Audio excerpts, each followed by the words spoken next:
Assalamu alaikum. Let's cook. Omar Sharif Thornton, 2010, in the state of Connecticut. Let's talk about that. Here's another one, people. We covered this in the past. Workplace discrimination, racism, racial battle fatigue, racialized, overt, blue-collar job bullying.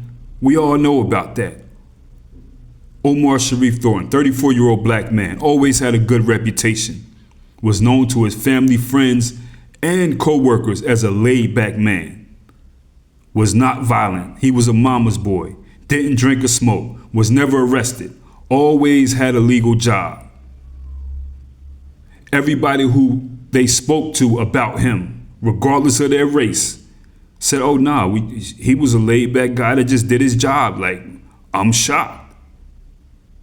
So Omar Thornton is working at this place called Hartford Distributors Company, located in Connecticut, okay? This is a place that Omar Thornton had been working at for 2 years. He worked inside the warehouse first. He worked his way up to being a driver.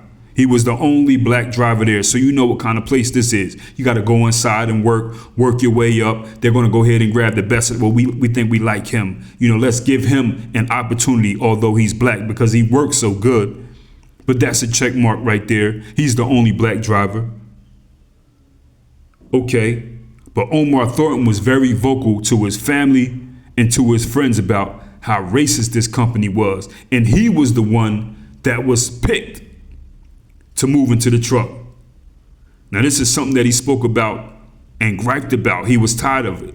Workplace bullying, work racism, discrimination. He said that he was often targeted by his superiors simply because he was black.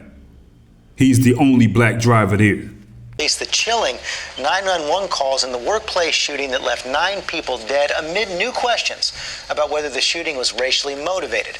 Clarissa Ward is in Manchester, Connecticut, where she spoke with the girlfriend of the suspect. And Clarissa, the girlfriend of the shooter, Omar Thornton, says that she's seen proof that he was racially harassed by his co-workers.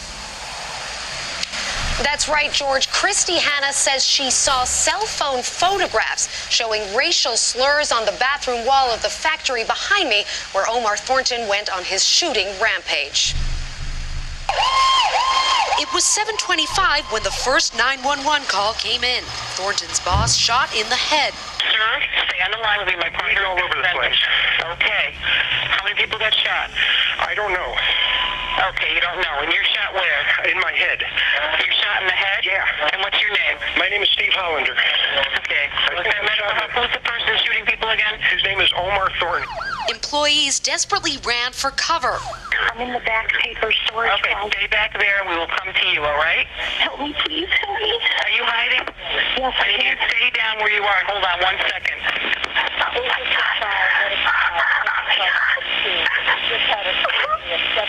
As the investigation continues, those close to Thornton insist he was a gentle man, pushed over the edge by constant racial taunts at work. It was not a random shooting. He knew the people that was bothering him, so-called bothering him. Christy Hanna was Thornton's girlfriend of 9 years. She asked for her face not to be shown on camera, although she was willing to share this photograph of her and Thornton. She claims she saw cell phone photos of racial slurs on the bathroom wall at his work. He said every day when he'd go back in, there'd be new stuff on the wall. One was a hangman with a noose around its neck, and underneath it said kill the N-word. Company and union officials strongly deny accusations of racism, and the police say it is not being considered as a motive at this stage. I know what I seen on that wall in that picture, and that would make somebody go crazy if they keep doing it to somebody over and over and over and over and over and over. And I know that was happening to him, because nobody just wakes up one day and does that. But for the friends and families of the victims, there was no sense to be made of the crime as they gathered to commemorate the death of their loved ones. George, we're learning more now about the heroic actions of one employee who tried to stop the shooter. 77-year-old Jerome Rosenstein tried to run Thornton over with a golf cart. He is still in critical condition in the hospital. George? Okay. We all know the story here. We all know the story. Blue-collar job, white male dominated.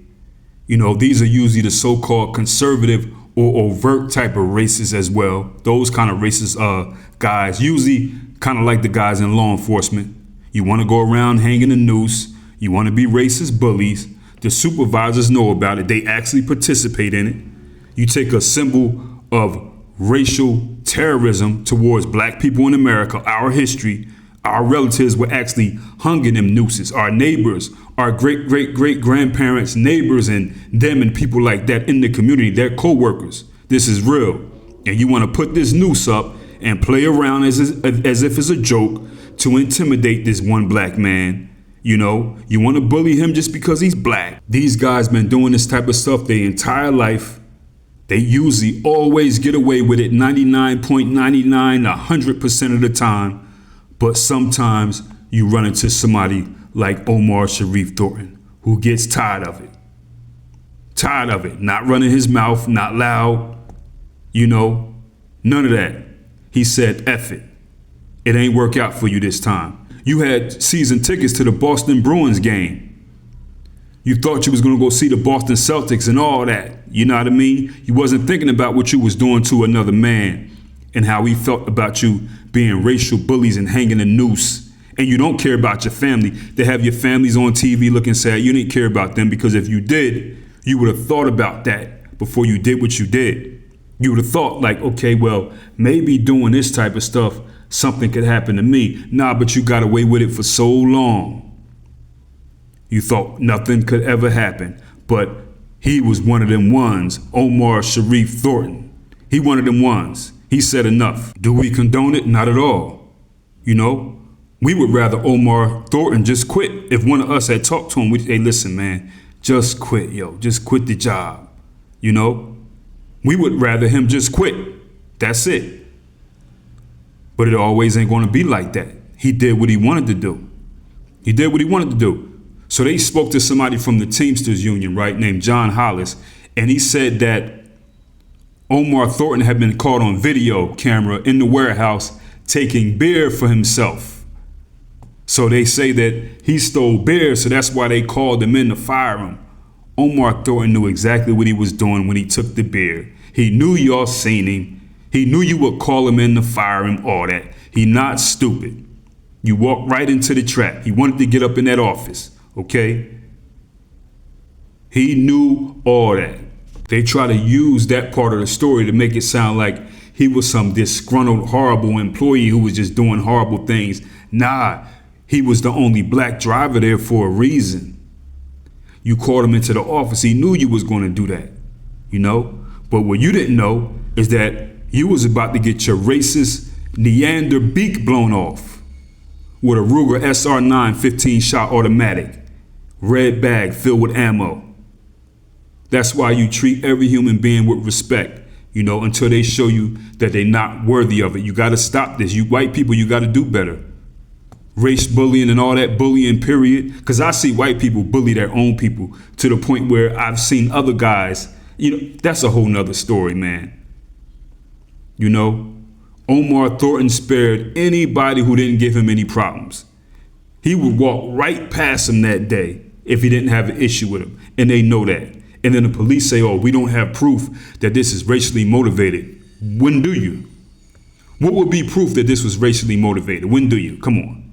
When have you ever said that an incident like this was racially motivated? They know exactly what happened. Do better at work. You're not going to do better because you're so arrogant and cocky, but you get away with it most of the time. But sometimes you run into an Omar Thornton type, and he one of them ones. And he did what he wanted to do. I mean, what can we say? Condolences to the family of Omar Thornton. People, link in the description for the masterpiece, The N-Word is No Secret in the Service. Also, link to the email list. Go ahead and holler at that just in case YouTube start YouTubing. Easy.